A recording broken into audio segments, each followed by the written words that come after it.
Hi,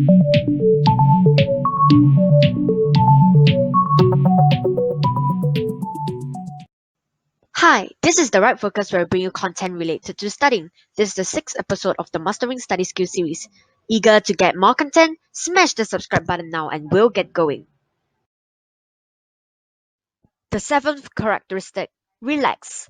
What I'm trying to say is not totally stop doing everything, but to have a balance and not be too tense up. This is similar to the second characteristic, balance.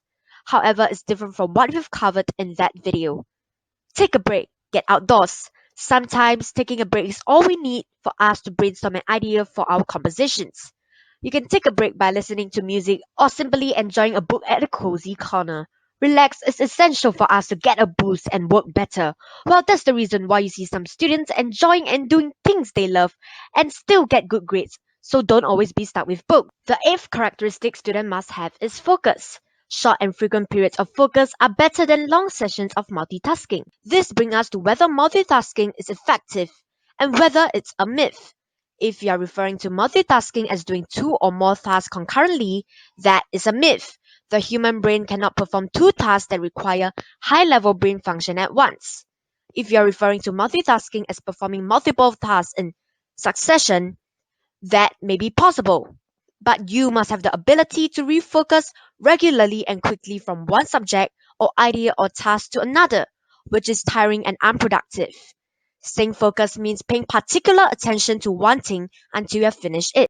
Focusing on one thing at a time promotes and supports the idea of being what the Buddhists called Zen we mentioned at the third episode.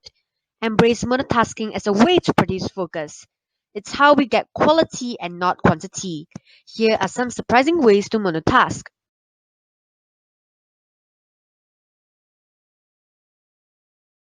Monotasking can be a time saver, which means a shorter time spent studying and more time spent doing things you love.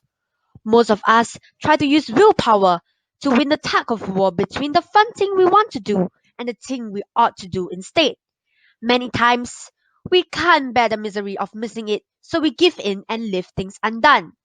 Self control is necessary for us to stay focused rather than a constant loss. See it as part of the process of focus. Simple ways like competing with your friends on how much you learn will help you to develop focus.